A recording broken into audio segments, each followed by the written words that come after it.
رضی اللہ تعالیٰ عنہ پیغمبر کے یار غار اور یار مزار، دلی دلداری ان سے شیئر ہوتی تھی. تو حضرت ابو بکر کو فرمایا یا ابو بکر شیبتنی ہود و اخواتہا، شیبتنی ہود و اخواتہا. ابو بکر یہ سورت ہود اور اس جیسی صورتیں نازل ہوئیں جس میں آخرت، قبر، قیامت، تذکیر، وعظ، نصیحت، وعید، دوزخ، جہنم، آخرت کا ذکر. فرمایا اس کلام نے نزول کیا میرے سینے پہ. شیبتنی، اس کلام قرآن کے نازل ہونے نے تمہارے نبی کی جوانی کو بڑھاپے میں بدل دیا. شیبتنی ہود و اخواتہا، اس کے نزول نے جوانی کو بڑھاپے میں بدل دیا. میرے پاک پیغمبر اپنی قربانی کی بات فرما رہے ہیں، رسول اللہ صلی اللہ علیہ وآلہ وسلم اپنی قربانی کی بات فرما رہے ہیں. اب امت کے غیوروں، میں آپ سے سوال کرنے لگا ہوں، مسلمانوں میں آپ سے پوچھنے لگا ہوں، اپنے دل پر ہاتھ رکھ کے پیغمبر کی محبت و مودت کو سامنے رکھتے ہوئے، عقیدت اور تعلق کو سامنے رکھتے ہوئے مجھے جواب دیجئے. ہمیں قبر اکیلی آنی ہے، ہم نے یوں قبر میں اکٹھے نہیں بیٹھنا، ایک ایک بندے نے رب کو جواب دینا ہے. ادھر ہماری سی سی ٹی فوٹیج کندھوں پہ لگی ہوئی ہیں، فرشتے نوٹ کر رہے ہیں. ما یلفظ من قول، یہ قول پہ لام تنوین تنکیر، ہر بات کی طرف اشارہ ہے. یہ لکھ رہے ہیں مجھے بتائیں میرے پاک پیغمبر کی قربانی لگی، جوانی بڑھاپے میں بدل گئی اس کلام کی وجہ سے کہ ہم تک قرآن پہنچے اور وہ پہنچا. اب ہماری ذمہ داری نہیں ہے کہ ہم اس قرآن کو سنبھالیں، ہماری کوئی ذمہ داری، ہماری رسپانسبلٹی نہیں ہے. آج یہی مسئلہ ہے. آج لوگ کہتے ہیں مولویوں کو کیا ہو گیا ہے مدرسہ بنا کے بیٹھے. میں اپنی بی اے کے بعد ایل ایل بی کی پریکٹس کر رہا تھا، یہ اپنی پرانی بات کر رہا ہوں. ہم وکلا دوست بیٹھے ہیں تو ایک وکیل نے بڑا عجیب سوال، لبرل مائنڈ کے تھے، مولوی پسند نہیں ہے نا.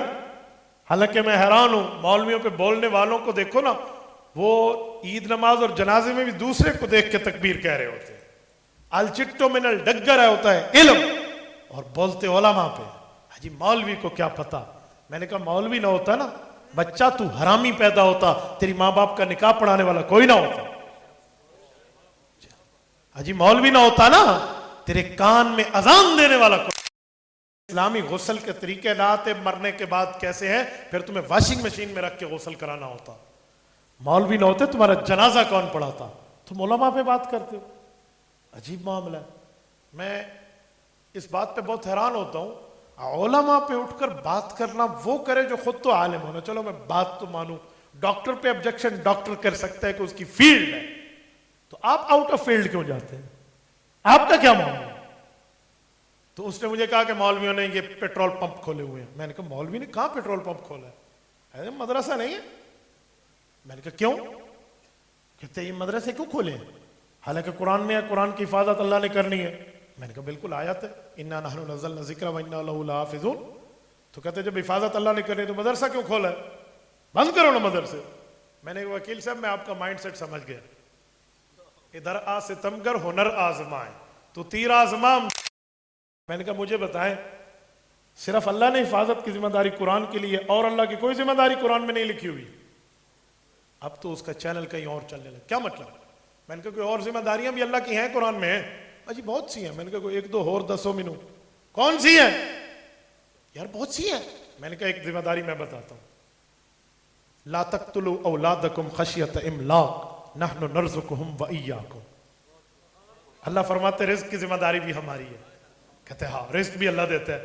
میں نے کہا وکیل صاحب آپ کی 4 دکانیں کرائے پہ لگی ہوئی ہیں، آپ تو بزنس پارٹنر ہیں فلاں بندے کے، بند کرو کاروبار، تالے لگاؤ دکانوں کو، مارکیٹس کلوزڈ، گھر میں بیٹھو، اللہ ذمہ داری اٹھائے ہوئے، رزق اللہ دے گا. مجھے کہتا کیوں؟ اچھا جب بات معیشت پہ آتی ہے نا بڑوں بڑوں کی چیخ نکل جاتی ہے، اجی مول سے وہ اللہ اوپر سے بوری لٹکائے گا. میں نے کہا یہ اللہ کا مسئلہ ہے، تیرا میرا نہیں ہے، اللہ کا مسئلہ ہے. تو کیوں پریشان ہوتا ہے؟ اللہ دے گا رزق. کہتے اللہ نے عقل بھی دی ہے. میں نے کہا میں تمہیں بے عقل تو نہیں سمجھتا. یعنی عقل دی ہے, ہاتھ پاؤں ماریں گے تو اللہ کی ذمہ, ہاتھ پاؤں مار رہا ہے کہ اللہ کی ذمہ داری میں ہماری اولاد استعمال ہو جائے. ادھر تیرا دماغ کام نہیں کرتا, ادھر مائنڈ سیٹ کو اپلائی کر لینا, ادھر سوچ لے کچھ. لیکن اعتراض در اعتراض. میرے دوستو, علماء کے سینے میں ایک ہی درد ہے کہ میرے مصطفیٰ کے دل نے قربانی دی ہے, ہم اپنی زندگی مدرسے میں بیٹھ کے قرآن پہ لگا دیں.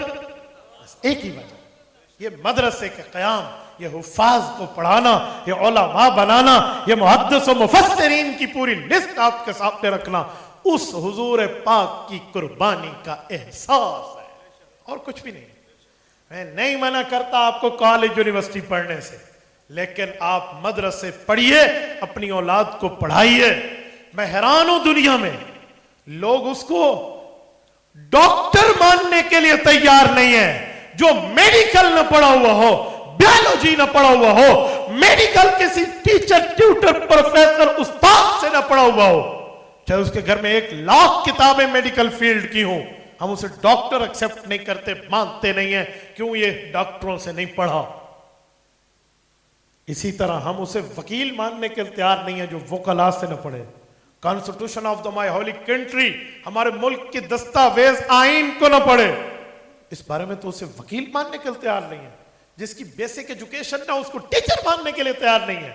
تو پھر کیا خیال ہے جس کی دینی تعلیم میں ٹکے کی بھی کوئی ذمہ داری نہ ہو, آپ اس کو انجینئر کے نام پہ دیندار مان لیں, کسی ڈاکٹر کے نام پہ دیندار مان لیں؟ یہ کیسے ہو سکتا ہے؟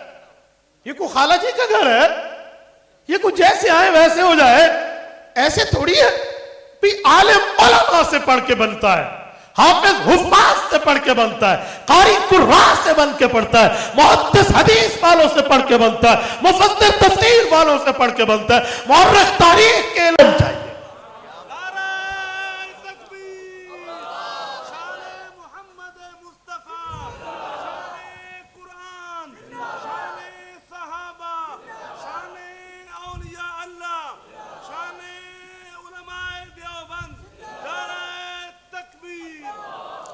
تو میری پوری گفتگو کا خلاصہ یہی تھا کہ دینداروں سے پڑھیں, اور ان دینداروں نے مدرسے کھولے ہیں حضور پاک کے دل کی قربانی کا احساس کرتے ہوئے. آپ اسکول کالج پڑھیں, ہم منع نہیں کرتے, کوئی علماء آپ کو منع نہیں کرتے, آپ پڑھیں اسکول کالج, نو ایشو.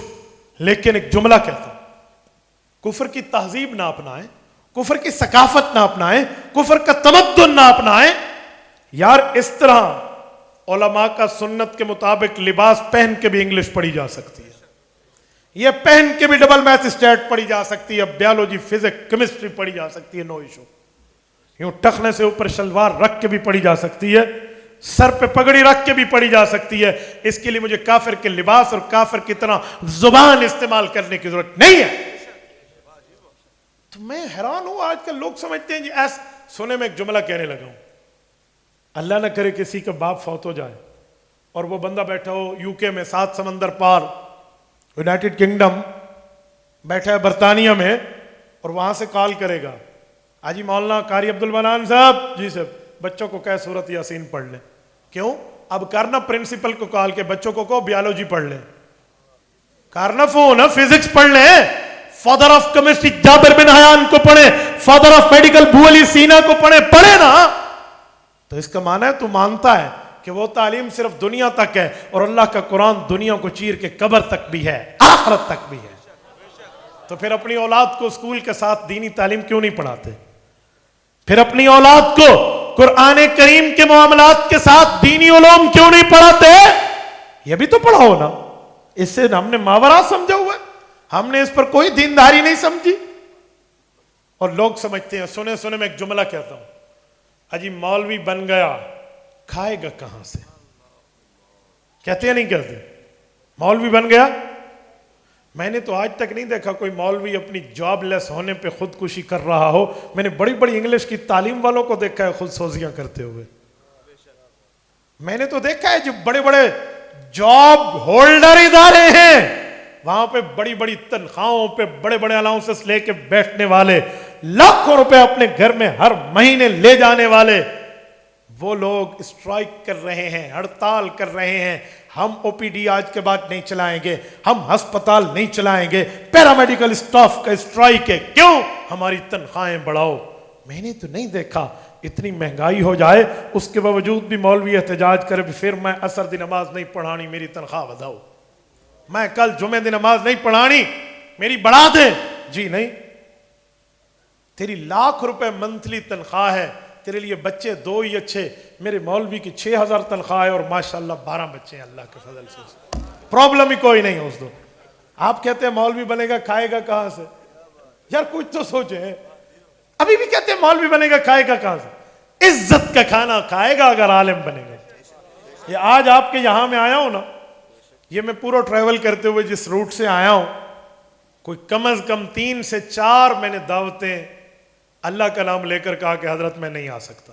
ایک تو غالباً حضرت مولانا ہمارے ہزاروی رحمہ اللہ کے حضرت عارفی صاحب تشریف فرما ہے، ہمارے میرے پیر و مرشد حضرت مولانا عزیز الرحمن ہزاروی نور اللہ مرکزہ کے ماشاءاللہ خلیفہ مجاز ہیں، خود ان نے مجھے فرمایا، 1 نہیں 2 بار لکھا، میں نے کہا حضرت میں نہیں آ سکتا، حالانکہ بابل نگر کتنا دور یا نزدیک کی بات ہے۔ یہ حضرت ہمارے شیخ مکرم حضرت مولانا جلیل احمد خن صاحب کا ادارہ موجود ہے، اس کے علاوہ کتنے ساتھیوں کے ہاں میں معذرت کر کے آیا ہوں۔ آپ کہتے ہیں مولوی بنے گا کھائے گا کہاں سے؟ وہ اتنی آفرز ہوں گی کہ اس کو 2 وقت میں 3 جگہ سوری کرنی پڑے گی کہ کھانا نہیں کھا سکتا، میرے پاس ٹائم پرابلمز ہیں، آپ بتائیں کیا کرو گے؟ تو آپ کہتے ہیں کھائے گا کہاں سے؟ اچھا جب گھر نیا بنتا ہے تو اس گھر میں عالم کو بلاتے ہیں کہ حضرت برکت ہوگی، یا ڈاکٹر صاحب کو بلاتے ہیں کہ آؤ ذرا دوائی دے دو؟ نہیں میں کسی ڈاکٹر بھائی پہ اعتراض نہیں کرتا، میں ڈاکٹروں کی عزت کرتا ہوں، نہیں میں اعتراض نہیں کرتا، وکیل ہمارے معاشرے کی ضرورت ہے، جج ہمارے معاشرے کی ضرورت ہے، ڈاکٹر ہمارے معاشرے کی ضرورت ہے، بیوروکریٹ ہمارے معاشرے کی ضرورت ہے، انجینئر ہمارے معاشرے کی ضرورت ہے، سارے ضرورت ہے، لیکن میں کسی کی مخالفت نہیں کر رہا، پر عالم کی عظمت بتا رہا ہوں۔ آپ یہ نہیں کہہ سکتے کہ عالم اور حافظ کا کچھ بھی نہیں۔ اچھا ایک اور بات ہم پہ کرتے ہیں، جی چاہتا ہے وہ بھی کہتا جاؤں، برداشت کر لو گے؟ نہیں کرو گے تو صبح ناشتہ 2 روٹیاں اور کھا لینی، گل میں سدھی کر کے جانی ہے، اس پہ مجھے پرابلم نہیں ہے۔ کہتے ہیں مولوی بن گیا تو دہشت گرد بن جائے گا، کہتے ہیں نہیں کہ مولوی بن گیا دہشت گرد بن جائے گا، ہم عالم کو دہشت گرد کی شکل میں دیکھتے ہیں، ہم کیوں اپنے بچے کو عالم حافظ بنائیں؟ میں نے کہا بہت اچھا، یہ بتاؤ یہ جتنے اس وقت اٹیک ہوئے ہیں پاکستان میں، یہ وہ پی سی ہوٹل سے لے کر کراچی کے شیراٹن تک چلے جائیے، اس میں کوئی ایک مدرسے کا عالم ملوث ہے؟ جی نہیں، بالکل 0% کچھ بھی نہیں ہے۔ میں نے کہا پھر کیوں کہتے ہو؟ اچھا مجھے بتائیں کہ عالم اگر دہشت گرد ہے، آج تک کسی مدرسے میں دہشت گردی کرتے ہوئے کسی عالم کو تم نے پکڑا ہے؟ مجال کے کچھ ہو، کچھ بھی پرابلم نہیں ہے۔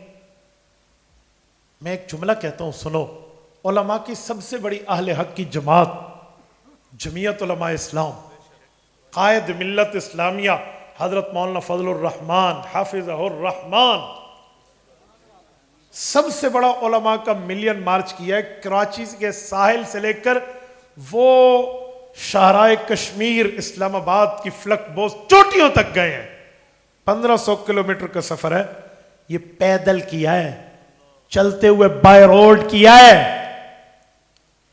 مجال کے ایک دکان کا شیشہ ٹوٹا۔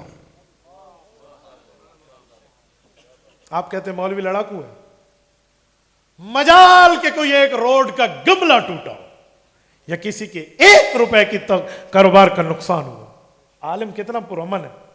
آپ کہتے ہیں اس پہ کوئی پرابلم؟ اچھا آج تک جتنے دھرنے ہوئے ہیں اس میں کوئی لڑائی یا گولی یا گولہ نہ چلا ہو تو دیکھو، مولویوں کے دھرنے میں ماشاءاللہ نہ کوئی گولی ہے، نہ کوئی گولا ہے، نہ کوئی باجی ہے، نہ کوئی باجا ہے، اس کے باوجود بھی سکسیسفل ہے، کوئی پرابلم ہی نہیں ہے، کامیاب ہے۔ تو آپ کیسے کہتے ہیں کہ مولوی دہشت گرد ہے؟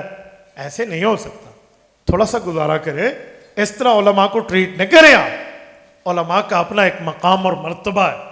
تو میرے ساتھیوں، میں نے خلاصے کے طور پہ آپ کی خدمت میں یہ بات کی ہے کہ اللہ تعالیٰ نے علماء کو مقام دیا، مرتبہ درجہ حیثیت و ویلیو دی ہے، ان کے دل میں میرے پاک پیغمبر کی کہن، میرے پاک پیغمبر کا درد، میرے پاک پیغمبر کی قربانی کا احساس ہے، تب یہ مدرسے بناتے ہیں، یہاں اللہ کا کلام پڑھاتے ہیں، نبی کا فرمان پڑھاتے ہیں، قال اللہ سناتے ہیں، قال رسول اللہ سناتے ہیں، دنیا کو پیغام دیتے ہیں۔